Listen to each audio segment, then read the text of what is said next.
এক গ্রামে একটি কৃষক ছিল। সে তার চাষের জমিতে জল দেওয়ার জন্য তার প্রতিবেশীর কাছ থেকে একটি কুয়ো কিনে নিয়েছিলেন।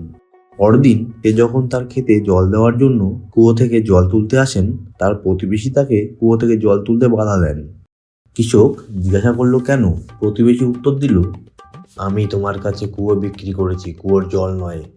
হতাশ হয়ে কৃষক বিচার চাইতে রাজার কাছে গেলেন। তারপর কৃষক পুরো ব্যাপারটি রাজাকে খুলে বলেন।